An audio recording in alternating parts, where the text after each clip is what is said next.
In this video, we'll be talking about being entrepreneur.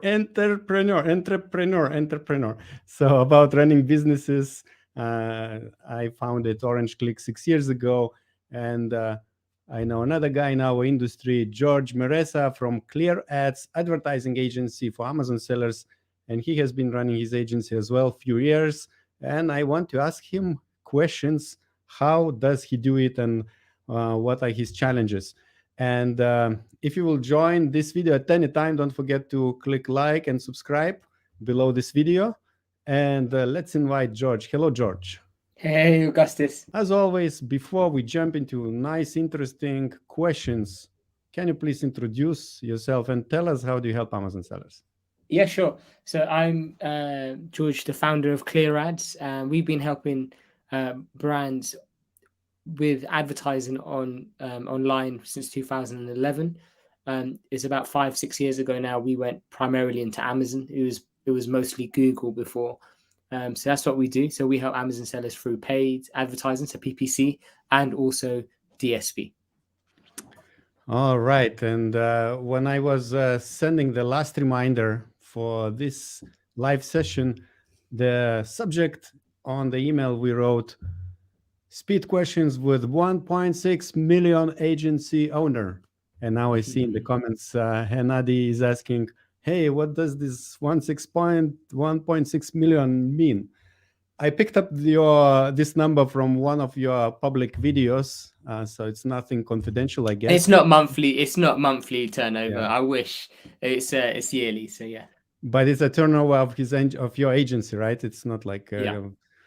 All right. So you run KLIGYS, and KLIGYS. I don't know where to start. So how many people work now at your company?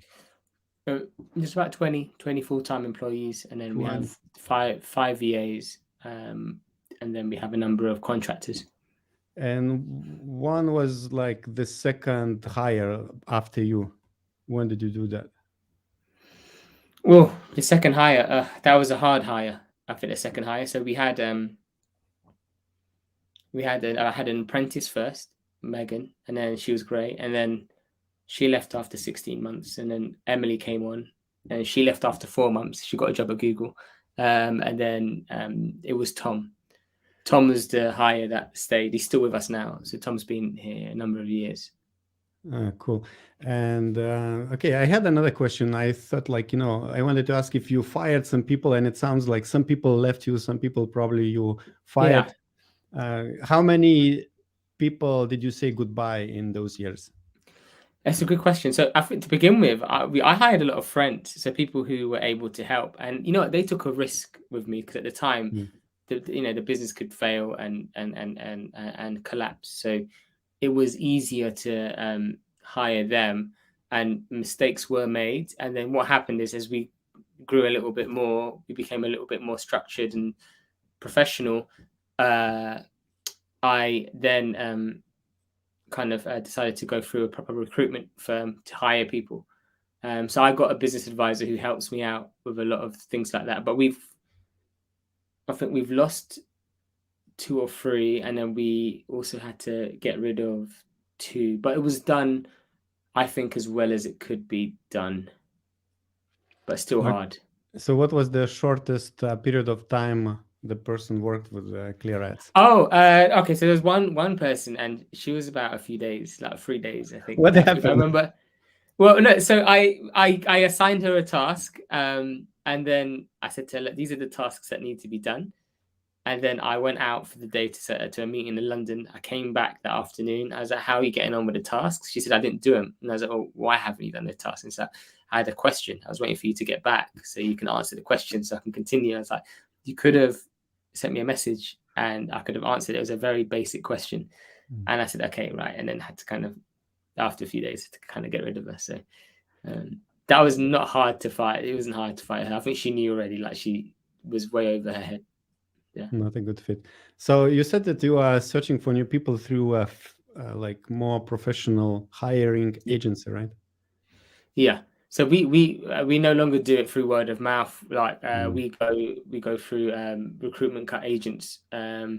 there was one stage where one recruitment company was just trying to find people in other companies. That didn't work out as well. We got one recruitment company we're using now, and they seem to be really good. They're bringing in incredible graduates. And just to bear in mind as well, we hire local, so we want people to come to the office. So that's kind of been our experience recently with hiring. So recruitment agents have been brilliant. So they give us a whole load of CVs.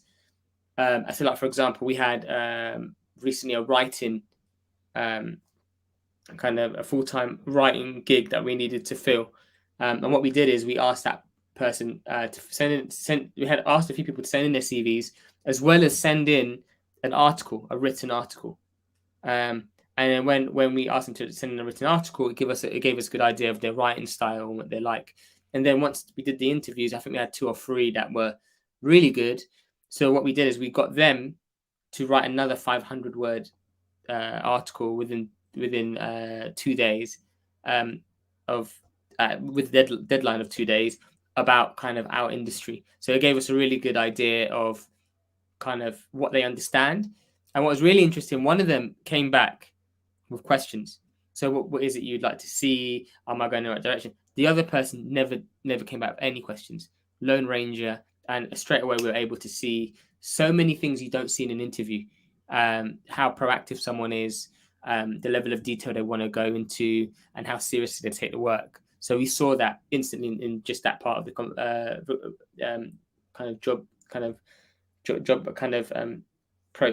the recruitment process.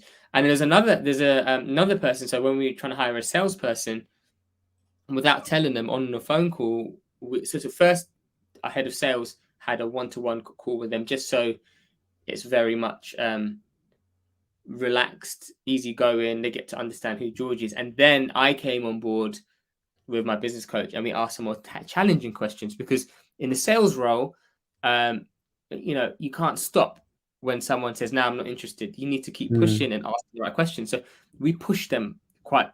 We asked them straight away, "We're going to do a scenario with you. We're a client. You're a potential client. We're going to ask some questions." And then there were some people we actually stopped, because we asked them. One chap said, "Oh, he listened to our podcast," and I was like, "Okay, great. Tell me about our podcast. What did you like about it? Tell me in detail what you heard." And he couldn't. So it was just waffle. And so you pick up, and especially with sales roles, we just ask slightly more difficult questions and push and question everything. And if anyone's really good, they tend to come back.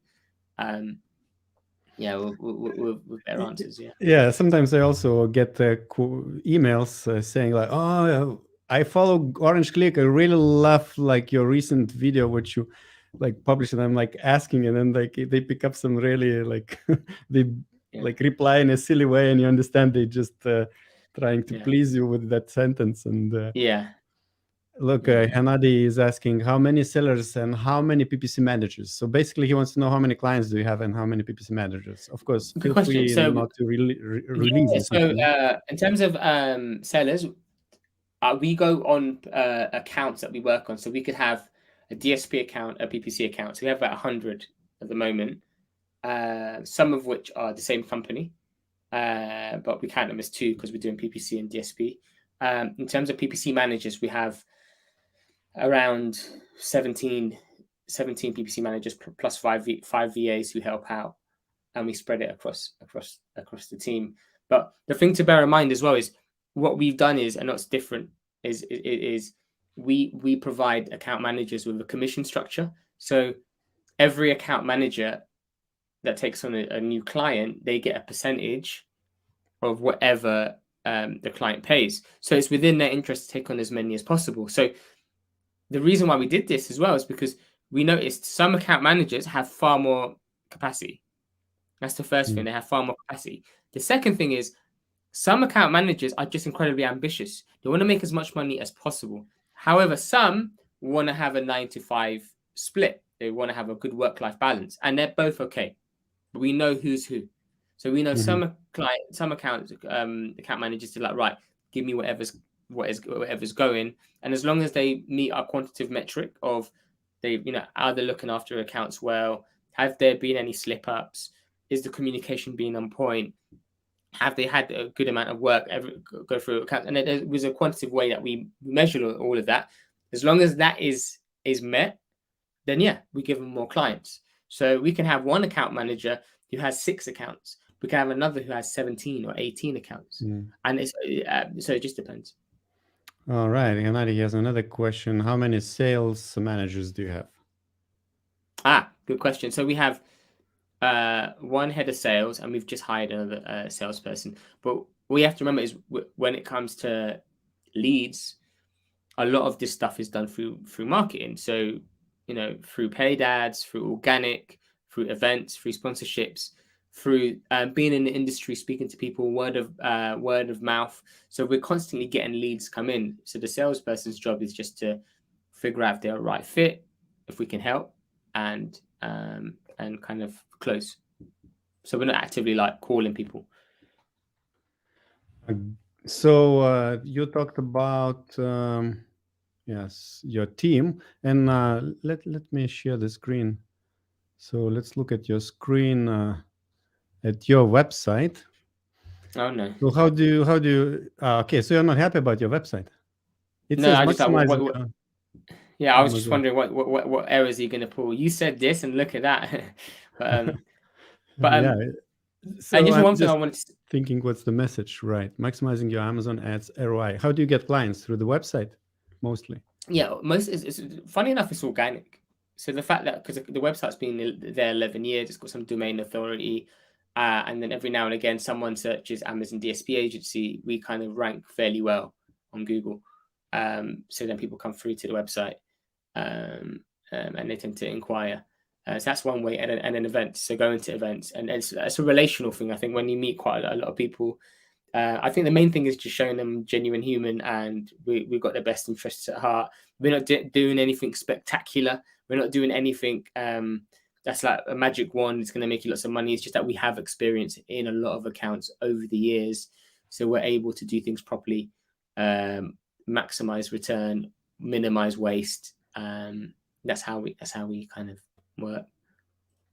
Okay, let's see. Why choose Clear Ads? Who made this website? Is it like you have a team member, or you hired the agency? We hired someone to make the website for us. Yeah.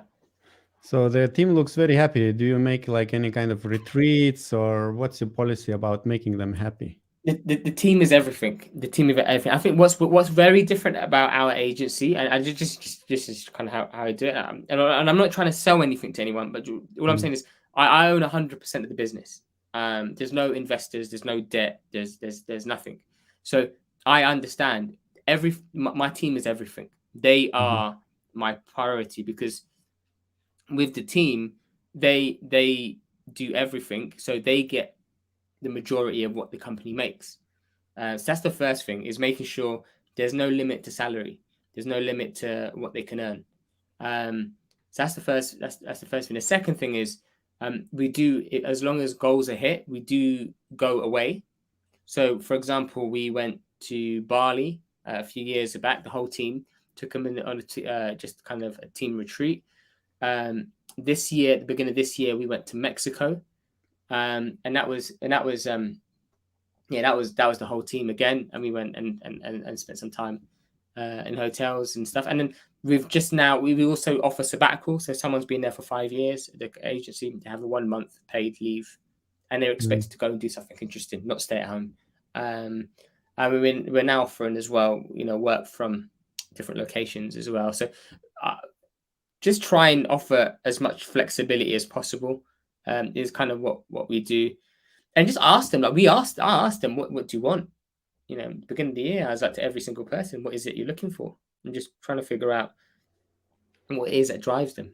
So you're very modest. You put yourself on the bottom of the page. Yeah, because I'm taking a completely different approach now with the business, where I do less, and I don't want my face to be the first person people see. I want it's the team that the clients speak to. It's the team that they do most of the heavy lifting. And I just want to show I put everyone before me. That everyone on the team goes before me. And how many hours do you work yourself on this business? It depends. So like before I was doing 16 hours a day, every day. That was during COVID, and then that got too much, and I had some health issues. Spoke to my business coach, and then we managed to get it down to like 4 hours a week working. Oh, wow. But now I'm doing a little bit more, so maybe 9-10 hours a week. Okay, so who is the second main guy who is like, you know, you kind of you took away so much hours from yourself? Augustus, why are you trying to put me in a position where people are going to be poaching my team? Huh? Oh, okay, don't do it. No, Don't I'm tell, joking. I'm please. winding you up. I'm winding you up. I you know, I'm working I'm teasing you. I'm 8, 10 teasing you like you hours. tease me. Okay. No, it's Ariam. So Ariam, and that's a key thing, is finding someone. It's right at the top. She's right at the top. Yeah, okay. Yeah. Right. Finding someone, Ariam. So finding someone who is able to take on the workload is key. So it could have been a number of people, and so what we tend to do is give them a bit and see how they deal with it. If they can deal with it and they seem like it's no problem, give them a bit more. If they can deal with that as well, just give them a bit more, give them a bit more, give them a bit more. And then you can start to see, because initially she was hired to become an account manager. And then she liked the idea of managing people, operations, making sure things work well. So then she moved into that role. And then when she said to me, I don't really want to manage accounts, I was like, well, everyone has to manage accounts. That's what I used to think. And then eventually I was kind of won over with the idea that actually she doesn't need to manage accounts. She does a brilliant job of managing the whole company. So I have one call with her once a week to discuss everything. And yeah, I get all the answers I need. I see we have a few more interesting questions from the audience. I wanted to kind of to give an overview why I invited George to talk about all these things is because actually I was inspired by seeing that George started a video blog or video documentary about him running a business on his channel. So actually, George, the question, let's say you walk on the street and you meet someone who is interested in your business and what you do, and they want to learn about your video project, but how do you tell them to find that video project? Like, what would you tell you? Like, let's say, how to find me? How Yeah, can I it's find just on YouTube search KLIGYS, the man behind the brand, and then you'll find it. Let's try what we can find. Your ads. Go. Your ads. The man behind the brand. It's already man behind the brand. Okay, so you have a and there season. it is, yeah. Season So 1, yeah. Okay, so here you kind of how many series did you publish? There's I think 6 or 5. I think there's 5 episodes. The 6th one is due for the 9th of July, and that's the end of the season. Okay, so you had 6 series. How I don't know how to ask. Like, it's a big production. I know that video is a big production. Yeah. To produce video content, and I'm just wondering. You probably invested a lot of money in these 6 series, right? Because you have like pay the team, and so what's the purpose of this? Do you have a playlist for this? There is a playlist. Yeah. So the purpose of it is basically it's branding. So there's a lot of people we never speak to who come onto the website and they don't know who we are. So I want to give them the opportunity to understand a bit more about the company and its history, and do that in a way that's different. So I haven't seen any other agencies do it. And I was really encouraged by Gary V when I went to the Helium 10 Sell and Scale Summit, and he said if you're doing certain numbers of turnover, you should have someone full-time filming and creating video content and putting stuff online. And that's when I was encouraged. I was like, right, I need to hire someone full-time just to do video. And I thought this would be a good continual production that we can put on for a period of time, because there's going to be like 5 seasons to this. So we've already got it mapped out. Now, the guy that I have now, he's an account manager, so he's coming in. But funny enough, he's got some great experience in video editing and production. So he's doing now. We've hired someone full-time who's going to start next year. But I think it comes down to like standing out. What can I do to stand out? And that's why I've moved away from the business, Augustus. I'm not trying to get into the nitty-gritty of what is the new thing Amazon has launched. What is the new thing DSP is doing? Fine, I'm still in there, but it's my team's job to do that.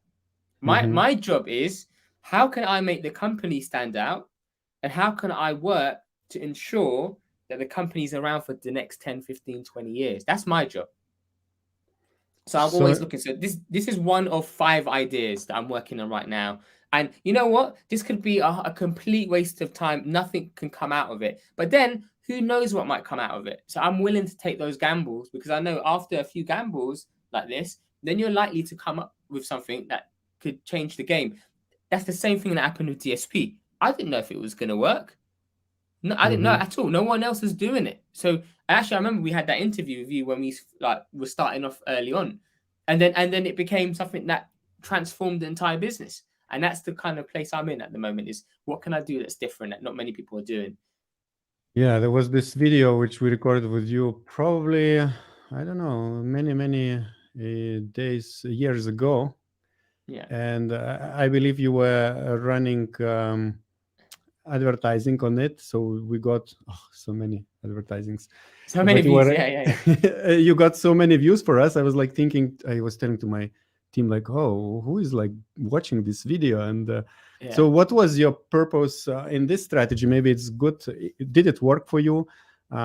So basically we recorded a video with you. I don't know how to stop this YouTube ads. Usually I don't have it. I open now incognito. But yeah, you presented something about DSP. It was actually 3 years ago. And then you started to run advertising. So did it work out for you? What was like No. It didn't. But I'm just like, listen, it's awareness, right? So like I can't, I'm not trying to always quantify everything and go, what's the ROI on this? Because it never worked. But all I know is you have an Amazon audience, right? And I'm talking about something that people don't know about. So my job at that stage was, how can I increase the reach of that video to more people? And the fact that you're interviewing me made it less salesy. It was more of a third party asking questions about what DSP is. So the idea of that. So for me, when I'm looking to promote something, push something, I'm always thinking also like, will my audience see this? How will they react to this? And will it win it over? Will it win it over in my favor? And is there anyone else doing it?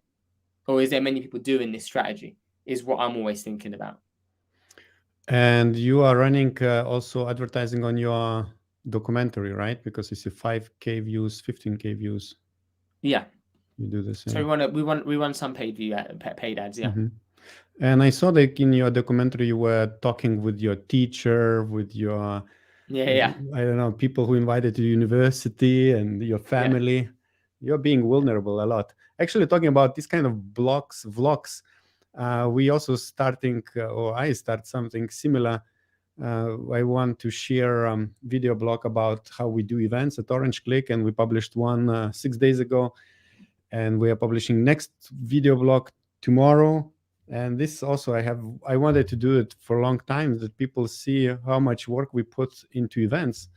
And are you saying, Augustus, I inspired you? Is that what you're saying? Huh? No, I said that we were at the same wavelength. And actually, I wanted this to do like 3 years ago. I talked to my team. I said, like, it would be nice to talk about behind the scenes.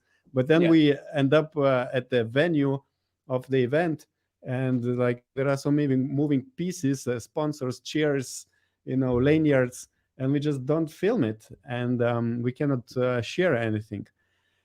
And talking about events, actually, you also said that you get quite good leads during events, and I remember we did Europe in Seller conference. Actually, next one is coming up in 2023, June 8 and 9 in Prague. Yeah.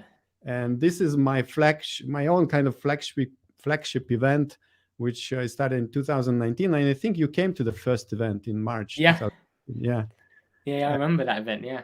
Yeah. And that was when we first started going to events. And I think our reason for going to those events were more just to learn and to understand what's going on in the industry. And it still is, in a sense, but now we're taking more of we're putting money behind it, we're sponsoring events. And that's been like incredible for us. And just to touch on what you said earlier about, oh, George, you're making yourself really vulnerable in these videos. That's the point. I don't want, when people are starting off businesses, I don't want to show them this shiny, hey, I made $1 million in a year. No, like it took me 10 years to get to 1.6 million. And even 1.6 million to a lot of the viewers, they're like, that's not even impressive, like compared to a lot of people. Yeah, but you should, if you know me, I'm a basic man. I'm not the smartest person. I put all the effort in. So if I can do it, anyone else can. And in the aim of the video is to show people the times I've messed up. There's so many people that got involved to help. You might think, oh, he did it himself. No, there's so many people who had an impact and an influence in my life, and the importance of people is so crucial. I haven't even gone into a season 2 when I talk about the team and how important that they've been. But yes, I just want to kind of clarify that too.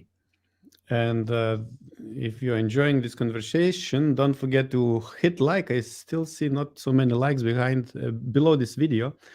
And let's take a question from the audience. Anik is asking, best way to train the team and build SOPs when you are starting? Leverage other agencies as well. So like we have a friendly, good relationship with other agencies. I consider like Ad Advance and Better AMS and AMZ Pathfinder as friends of mine. So if I have questions, I ask them, hey, how's it going? How do you deal with this? How do you deal with that? And they help. So we all help each other. And sometimes training in that sense is really good. We get support on certain issues and questions answered. Being on social, so actively asking your team to take this responsibility upon themselves to always learn. Go online. There's groups you can join to help develop yourselves. To be honest, Sean Smith, he's a PPC guru. He's been in the game for a while. We just bought his course and allowed our team to learn from it. So there's already resources out there at your disposal. I would say take advantage of those resources. If anyone in the team ever comes to me and says, hey, George, there's this resource I think might be good, do it. Let's pay for it. Let's take advantage. Sometimes we have guest sellers come on and speak to the team as well. Friends of mine in the industry, they come and they provide support. They provide a wider idea of what happens in the Amazon sellers world, because we can get so narrow-minded with PPC. In terms of SOP, if you try and develop the SOP yourself, that's a problem. If you get your team to develop the SOP as they go, then you've got something special. We have something on a Google Doc. Everyone goes in, everyone implements and adds to that Google Doc. So allowing other people to get involved with the SOP will make it develop and grow faster. But you have to keep reminding the team. It's not something you can put out there and just hope that they're going to remember to have that up all the time. No, you have to kind of go back, re-review, especially when things happen, updates change, updates and so on. So you need to make sure you're on top of that. And when you create their processes, it's beautiful. When someone new comes in, here's a process for them to follow. Then, we ask them, read through this twice, watch the videos before you come to us with any questions. And that's what they do. So it's interesting question about SOPs. What software tool do you use to collect this information? How do you organize it? There's SOP Box. That's Steve Simonson's tool. We've recently started jumping onto that. So SOP Box allows you to have the SOP within the Chrome extension. So it's easily available. So whenever you're logged into Chrome and you're working, it's just on the side and you can add to it or you can view stuff. So we used to use Google Docs before. So Google Docs is kind of, and then share that doc with everyone and used to just place it in there. And then we have like categories and subcategories of different areas and whatever it is looking into. And every now and again, we would add Loom videos as well. So if there was an example we wanted to add, we put the Loom videos in there. And another thing that we do, and that's how it worked out really well. Actually, so this is the sub box, which is SOP box, yeah. Yeah, Uh-huh. and I always think about the tools as well. This tool was made by Steve Simonson, who's a big seller, like massive in the industry. Not to sell. It was made for him to use in his accounts, right? Seller Central accounts, and these are like big boy Seller Central accounts. And then he went, hey, maybe other people will benefit from this. So he's actually given it, and now we've been working with the person who's developed SOP Box to make it more user friendly for agencies. It's more for sellers at the moment, but for agencies to also use. Yeah. And how many other tools and what tools are you using in your business with your team? So at the moment we're using HubSpot. For what? HubSpot is for managing leads, tracking inquiries, and checking all the data.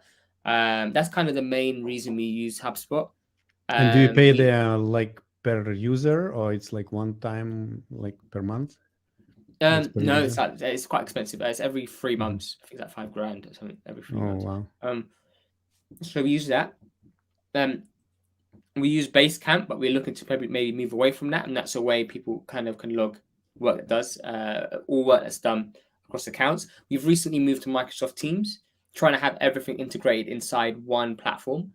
In terms of the intricacies of what we do day in day out with them, I'm not sure because I'm not involved in. That's not my remit. That's more Ariam. We then sometimes come to in terms of tools for PPC management. We've worked with a ton of different tools. We worked with Psychometrics, PackView, Perpetua, Quartile, Zon tools, Seller. What was the Seller? What was the one in Europe? There's a big one. Selex. Yeah, Selex. But now it's Perpetua. So we worked with a whole range, and because we have clients that come to us and say, hey, we want to be using this tool, can you help us? And a big tool that we're using now is Sellerboard. We're using Sellerboard to track profit. Okay. Why do you use Sellerboard? You feel like it's the most accurate? Sellerboard, and it was Sellerboard is the one that it just works, and it's not too expensive, and it does the job. So I think the big thing we're finding with sellers at the moment is they want to scale, but they're really worried about how much money they're making. So as an agency now, we want to keep track of profit. So, and we encourage all sellers to give agencies an idea of this data, because an agency will be working in your account and they'll be like la la la la la, and then they'll see one campaign and say, oh, the ACOS is 15% and your average is 25% in the account. It's doing so well. It might not be. How profitable is it? Are you in that account? Are you targeting the products with the less variety, or the ones with the smaller margins? So what you might think is working really well could actually be working against a client. So when it comes to the conversation of scaling, we're not in a fit state to fully consult the client, because we don't understand what's going on in those areas. So we're not saying profit is a primary thing we focus on, but it's definitely one we consider when we're scaling, because you've got to think about ranking and so on and so forth. So, but it's definitely something we need to look at and bear in mind, especially when you've got big complex accounts with lots of different ASINs across different marketplaces.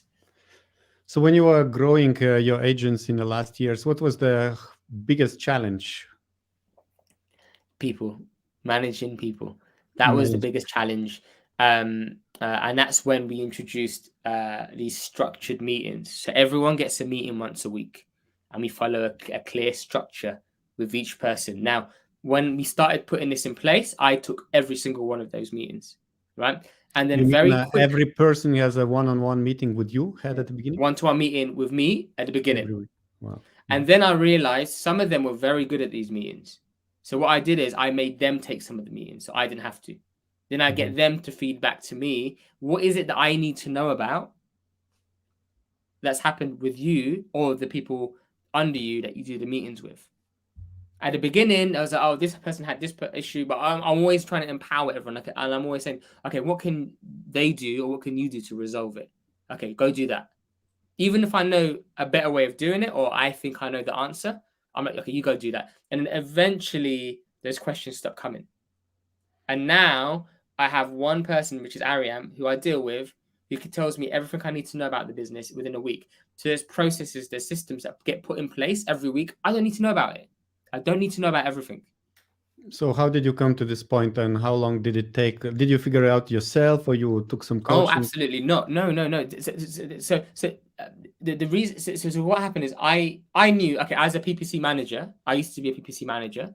I can go into an account and bam, find issues. Here's what you need to do: A, B, C, D. And I was like, right, there must be someone who has the same experience that can help me with businesses. That can go into a business and go, this is a problem. There's a problem. There's a problem. So I met a guy called Jamie, and I thought this is going to be the guy. Let me try him out. Instantly, he came into the business. Here's your problems. This, and this. And he was the one that said, your structure, your company structure. If you start to grow, you don't have the structure in place to be able to scale. And he was the one that helped me manage that process. So when we did, when we do the interviews, I let the team decide who they hire. I'm not really as involved. I let them go through the process of elimination when it comes to employees, because that if you, as an owner of a business, if you do less of those things, you could do more of the things that no one else can do. And that's the key. That's the sweet spot. So before, I used to spend 10% of the time on the jobs that only I can do. Now I spend 80 to 90% of the time on the jobs only I can do. Right? When you do, when you move into that mindset, when you move into that space, you start to see a lot more movement with the business. Like, yeah. All right. And which moment was like very exciting for you? I know, like you felt like, oh, wow, I'm doing the right thing. Or maybe you felt like, wow, it's the next level. I don't know, like maybe when you reached certain revenue, or when you could purchase something expensive because to reward yourself what you have done. I don't know. Okay. So I think the biggest time for me was in Dubai. It wasn't last year. It was the year before. I went to Dubai with my friend to celebrate. This is when lockdown opened. We literally lockdown opened on Monday, and we booked hotels for the Wednesday just in case they locked it back up again. So we went to Dubai, and that was the first. It was end of November was when we hit 1 million revenue in a year, right? And it was the first time we got a complete full access to DSP with Amazon in the US. Two big things, and that happened. And I celebrated with my friend Dominic. That was the biggest. I think celebration. And for me, what you guys have to understand is I never thought I could get any of this. I just wanted freedom. I wanted freedom to help out on my local church and work with the young people and do that stuff. So for me to have a business, anything over that now for me is beyond my wildest dreams. So I'm just living in gratitude. I'm living in like, this is amazing. And for me now, it's to just have fun. How can I have more fun, and how can I grow the business in more of a fun way? That's just how it is for me. So, and also I bought the Bentley. So that's always been my childhood dream, to own a Bentley. And even now, I don't even drive it that much. Bentley? It's a motorcycle. A Bentley Continental GT. It's a sports car. A car. I'm sorry. I'm like, I'm not into cars. I'm into chocolates. Okay, yeah, I like chocolate too. But anyway, so I got that car, and for me that was like more of a, I've done it. You know, this is something I've wanted as a kid, and I've broken that mindset of I can't have it, or it's just out of your reach. And to be honest, I don't even drive it that much, and I'm just like, do I really need it? I just got it serviced. It costs so much money. I could have bought a cheap small car with the amount it costs to service it. And I'm just like, do I really need it? But actually, it's just this kind of what it signifies. Yeah. So, what was actually your most expensive lunch or dinner you had in the restaurant? How much you paid? We went $500. I think it was. Like one per person. Per person, yeah. And that was really in Vegas. I took a few of the team out and some friends. Like you paid per person $500. Yeah. What did you get? Was it like Michelin?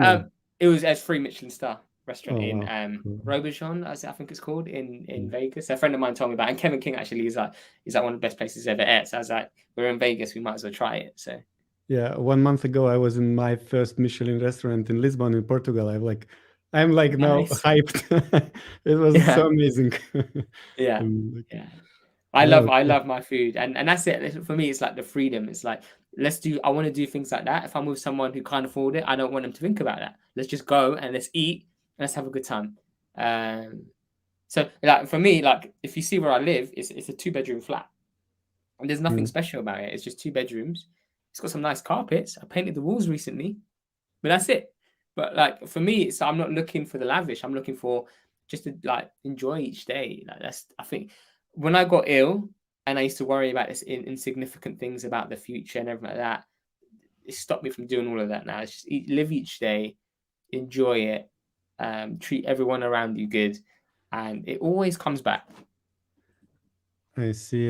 We have a few more questions. Let me ask you a question about. So let's say you sell your agency like next month, and you Yeah. sign a agreement of non-competition. So you cannot open another, let's say, Amazon, or you cannot open anything in this industry. Which part of the, I don't know, business ideas or industry would explore next month? I wouldn't like sorry to kind of ruin your question, but I've had 7 people ask me to buy the business in the last year and a half, or consider selling to them, and I've just said no, and it's annoyed them because they're like, "Oh, we really want to buy it now," and I'm for me, I'm like, why would I sell something I love doing? I love working with the team, and everyone has a gift. Everyone has something they're good at. My thing that is I'm good at is developing and trying new things and having new ideas. Okay. What other environment will give me the opportunity to allow me to do what I'm good at? Yeah, this That's the question problem. was not about selling your business. This question was, let's say Amazon shuts down tomorrow. You have no agency because you cannot provide services for something Yeah. which was shut down. What other industry or business idea you would explore? Like there is no Amazon. Uh, It doesn't exist anymore. I'll play around with day trading because I'm doing a bit of that now. Mhm. I would consider kind of investing a bit more time with that. I'm not too sure. I see you live I with your agency. You love what you're doing. You don't even have ideas what you would do next or without it. and then I got a bit into crypto, and I'm getting back Mhm. into it more now that it's dropped so much. So for the next bull run, but yeah, I'm more. I live in the moment. I have everything I need right now. Like I'll be content wherever really. I go if everything shut down and it will close. But then again, that's one thing I'm thinking about all the time, Augustus, is Mm. when we're doing completely Google, I deliberately didn't choose anything to do with Amazon in my URL, anything to do with Google in my URL, because I could change that. So we're now trying to get access to Walmart DSP, and that's been a bit of a slug. But if Walmart becomes the next best thing, I want to make sure the business is in place. Mhm. Programmatic, probably. I'll probably look more into Trade Desk. That's the biggest programmatic space. There's a DSP out there. So I would look into those areas as well, actually, to answer your question. Okay, let's take a question from Leon. Do you think this mindset shift of delegation was a result of realizing success, or do you think you would have been able to make this jump if your business wasn't as successful? Also, super impressive to be able to that type of delegation when you own and put so much time and energy in building your business. How long did it take to get to this mindset? So basically, yeah, but this mindset of let it Yeah, go and that's delegate a good and not question. to keep track. I have friends who have bigger businesses than me, and they still don't let go, and they still manage stuff they should not be managing. For me, what the biggest thing for me was health, right? Because when I realized I can't delegate health, right? I can't outsource my health, right? The stress that the business was causing me and the fact that I was doing everything was the biggest knock to the face I ever had, right? And then after that, I was like, it's not important. Things don't need to be done to a perfect standard. I just need to let them go and make mistakes. And then what happened is this delusion I had in my head that I'm smarter than everyone, I was corrected when they're making better choices than I would. Why? Because they're in it every day. They're working in accounts every day. if you can get that mindset shift before you blow up and before things increase, your life will be so much more straightforward. If you get it later on, what's your relationships going to look like with your friends and family? There's not going to be one. What's your health going to? Your health's going to deteriorate, and that's when it noticed. And then when I got ill, I was bedbound for about 4 months, maybe almost 5 months. I couldn't do anything. At that moment, the business grew faster without me than with me, and that was the big eye opener. That's when I realized 1 + 1 does not equal 2. That's when I realized all the effort I put into the business, right? It doesn't make you more successful. You know, if I put 2 more hours in tonight, my business isn't going to grow faster. No, it's not. Actually, it's the times when you step back, it's the times when you rest, when you provide yourself with some more clarity, right? And it allows your imagination to go into a different place and think about new ideas and new things to test. And the funniest thing is, I had a friend of mine go to the office and speak to 2 of my employees that were there. And they said, do you know what? George is so much easier going now than 2 years ago. The fact that I was way more relaxed and way more chilled, right, made everyone else more relaxed and more chilled. And one funny example is, just so you guys know, is I get angry if someone asks me a question I don't need to know about. I get angry. So we're moving into a brand new office. I went on Friday to pay the deposit. She said to me, George, there's these things that you need to do. And I said to her, don't tell me that. The deposit is paid. To speak to Stacey and speak to Ariam. They will deal with it. Then Stacey calls me today and said, hey, she said everything's okay. I messaged her with an email to her. That's confusing. You told me there's all these things and now you're telling her everything's okay. Don't ever message me again. Message these 2 people. I don't ever want to hear anything. It makes my life confusing. So sometimes I have to really be like quite over the top with people. Say, don't ask me those questions.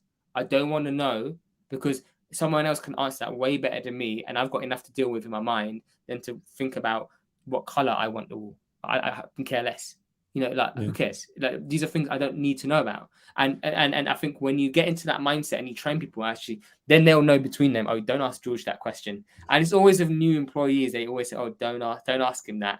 And I make I'm deliberately, I don't spend too much time with new employees to begin with, because I want them to just know, hey, this whole thing runs without me there. And then I can come in, introduce myself. And the only questions I want to ask people when I'm in the office is, how are you doing? How's your family? How's your wife? How's your husband? How's your kids? You all right? How's your health?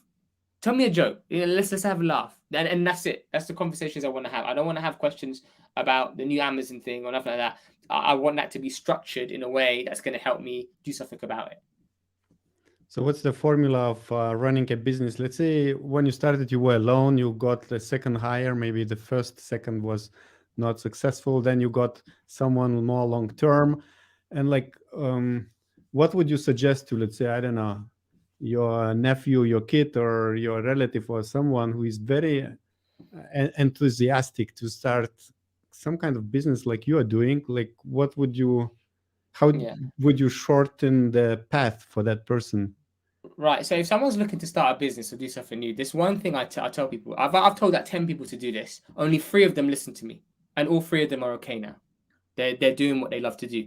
The first thing is, if you know what you want to do, let's just say you want to be in finance, or you want to become an Amazon seller, find the best person in that space, right? Find 5 of them, 10 of them, go to them and say to them, I would love to work for you for free for 6 months. Right? Did you do that? What's that? Me? Yeah. I worked for barely anything. So I didn't work for free, but I worked for barely anything. But I know now, if this whole thing flopped, that's what I would do. Right? But I was getting paid 11 grand a year in my first job. But I knew this will change my life. He used to pay me 11 grand a year, and I'm traveling. I'm waking up at 5 a.m. to get to the office in the other part of London, and I had no life Monday to Friday for 2 years, because I knew I was learning something. So it's the sacrifice as well. This is what I suggest, because if you come to an employer and you say to them, hey, I want to spend time with you, already they're going, okay, I have no risk here.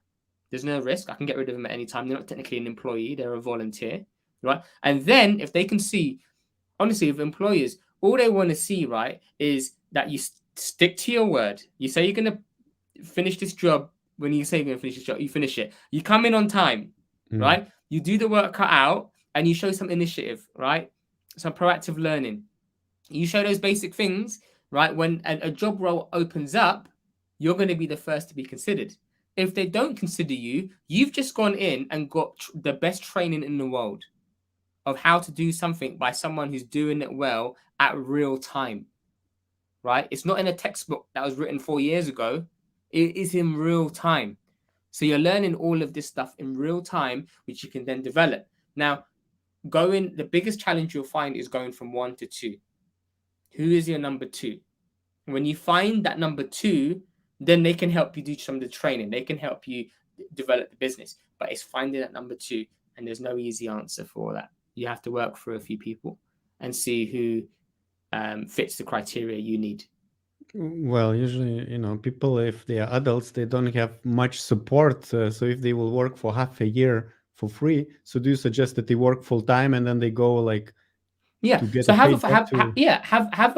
have a job somewhere. So like do something where you might not enjoy, but then volunteer some of your time to something that you want to do. When you can, and this is hard, and this is why a lot of people won't do it. When you can separate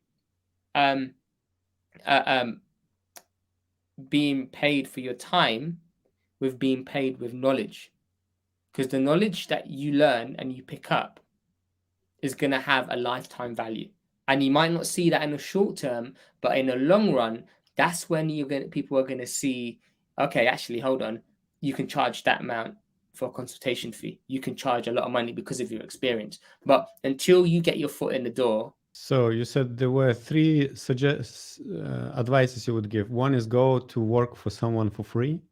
Did I miss the second one, or you didn't say? The second one is find your number 2 when you're in a job. So like find who is going to be your mentor. No, the number 2 employee. Your own. Okay. Once you start. Okay. And 3, my mentality here is just give freely, right? Like don't be like, oh, this is the best idea ever, I'm going to keep this to myself, or they're all my enemies. That mindset will destroy you straight away. I'm always more of a long term. I'm not don't try and make a lot of money very quickly. I'm always go for a marathon instead of a sprint, and just treat everyone well. Like, just to give you an example, when we first got access to DSP, there weren't really any other agencies doing DSP, right? So then people ask. I had 1 or 2 agencies call me and say, "Hey, George, can you manage DSP for us?" That's like, you're a PPC agency, and they're like, "Yeah, but we wanna we don't have access to it." And I said, "Okay, well, I'll help you get access." At the time, it was straightforward. Let me help you get access. Let me show you the steps, and you do it yourself. And they were just shocked. So, well, why is he being so friendly? What do you want? I said, "I don't want anything." But then eventually, you have a good reputation in the space, and that is so crucial, because from those relationships, so much good has come out. So much amazing things have come out, which isn't worth any number out there. So having that abundance mentality, being prepared to help people, being prepared to just go out there and learn. When you have the mindset of, I want to help people and I want to have a solution, less so than I want to make money and be successful, right? Then you're providing solutions in a space that might not have the solutions, and then you can grow your business that way. All right. And you mentioned at the beginning, I don't know if you mentioned off year or during this conversation, that you have an office in UK for all your team. Did you work with your team remotely and then you decided to have it physical, or what's like maybe pros and cons of remote and in-person team? Yeah. So I think when we first started off, I was working from home, and then when I wanted to have my first hire, I was still in that old school mindset of, there's no way I can make her work from home. She's going to need a lot of time with me, but also I can't make her come to my house. That'll be weird. So I hired an office to do it. So there was that, and then I think the cons is when we hire in talent, it's really hard because other remote companies have the ability to hire from anywhere around the world. So their talent pool is much greater than ours. However, I think the benefit that we have as everyone being in the same office is the amount of pieces of knowledge that it gets exchanged. Right? It's not. Hey, let's schedule a Zoom meeting, or let's send you an email or send you a Slack message. It's, you're sitting there and there's a passing conversation just behind you about a new feature that could work really well in that account that you're managing. Bam. And I read that in the book, The Culture Code, and just the importance of the number of pieces of information that is passed back and forth within a physical work space environment compared to remote working. So there's far less communication and engagement, and it's all about relationships. And that's what I love and I'm good at. I want to see everyone. I want to see how they are.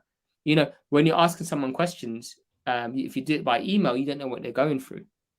So if someone starts to underperform, the case might be that they're just having a bad week. Someone in their family has passed, or something has happened. And you can tell instantly by body language, or if you're in the office, they're going to share it with someone who then will come and tell you, so you know what state they're in. So then you can manage that appropriately and help them through that place, that space, and so they can get through it. So then everyone's winning in the long run. And then sometimes there's a silly comment that's made, and you're like, "What? Did they just say that?" Right? No. And then you have to be like, we have to deal with this now, or we have to deal with this, whatever it is. And when I have meetings with Ariane, there's so many times she said, "Oh, someone just made a comment, and because they made that comment, I had to have a meeting of 3 people to deal with this situation, so that account was in a better place." You can't have those conversations when it's all remote. I don't know. But obviously, I'm not saying that's the best way to do it. Everyone works differently, but we've seen for us it's worked really well. All right. So I have a few very quick questions. Let me check if we have any other questions from the audience. No. Your favorite color? Blue. Okay, almost like mine. It's there. No, there. No, it's not blue. Purple. What's your favorite country in Africa? I should say Ethiopia. I should say Ethiopia because I'm from Ethiopia, but I love South Africa. Do you speak Ethiopian? It's not Ethiopian. It's Amharic. No, Amharic. Yeah, I speak Tigrinya. Yeah, I speak Tigrinya. How Your many friend languages? speaks Amharic. I just speak Tigrinya and English. Yeah. Right. It's in the north. You're from the north. Yeah. Let's not talk about the north right now, right? Something is not nice happening. One tool you cannot run business without, like you would not imagine to get rid of it from your business at the moment. Like software tool, or team management tool. It seems like you can. There's nothing that we're so connected to that we desperately need it. What was the first product you sold on Amazon? Oh, there's only one product I ever sold on Amazon, and that was a food bag. Oh, you sold actually. I wanted to be a tricky question. Yeah, no, I sold a food bag, and that was just to prove a point, because some of my UK clients are like, "We're not going to go to America because it's too hard." And I was like, "Well, I'm going to do it." So I did it, and I was like, "Look, I did it. Here's my product in America, and I don't even sell on Amazon." But yeah, I made probably a $3,000 loss, and then I just killed the product. And what's your last product you bought on Amazon? A microwave. Oh wow!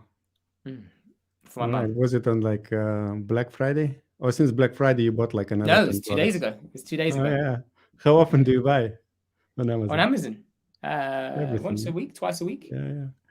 It's crazy how we depend on in Europe. We invest in Europe on this. It's the dream. Like, I don't have to go to a busy shopping center. I could just do it on my bedroom and then go back to watching some TV. So. All right. So it was quite interesting conversation. I enjoyed it, and I wanted to encourage everyone to look at the playlist.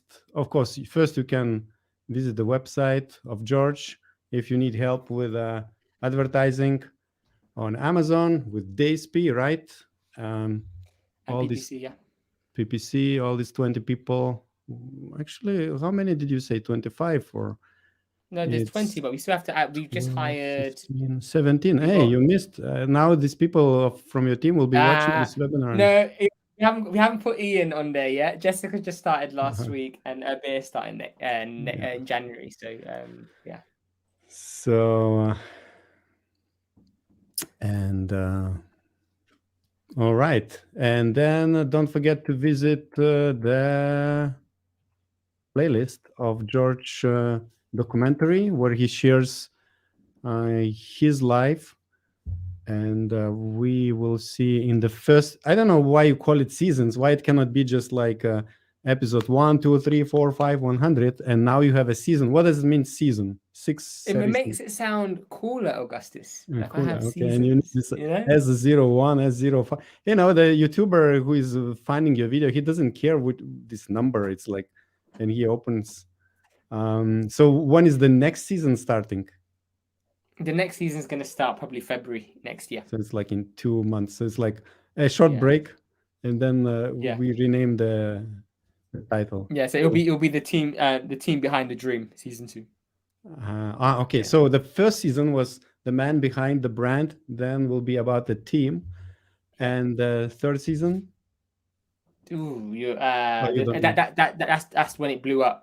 So I haven't got a catchy name for it yet, but yeah, that'll probably be in March or April, hopefully. You're changing the theme, kind of the perspective. Yeah. Cool. And are you putting any other videos about advertising? People want to learn. Yeah. So there'll be those videos coming up, but the problem is, it's Christmas now, and then we have still quite a few bits of footage to get edited, but time-wise, we haven't got that yet. So next year, someone else is going to be doing that. So we'll be able to do way more videos on just And what's your upcoming Amazon features? What's your next Amazon event you're going? ASGTG in New York. Oh, okay. It's January 9th or 10th, right? Yeah. 11th. So go, okay. Yeah, it's just the 10th, yeah. But I'm flying out 9th, 10th, and 11th. And will you come to our European Seller Conference in Prague? You were in both editions. Absolutely. I'm coming to both, mate. Yeah, cool. And we're doing also a bar camp in Lisbon in Portugal, end of February. George might be there as well. I'll be there. Yeah, cool. Thank you very much, George. It was a pleasure. And likewise. See you on your channel. Yeah, take care, mate. Bye. Okay. Peace. Bye. And now I wanted to invite you to watch other video where George, together with other 2 Amazon advertising specialists, are on the panel on our channel, and he's sharing with other experts more tips on how to increase your sales and make more money with advertising. Check this out.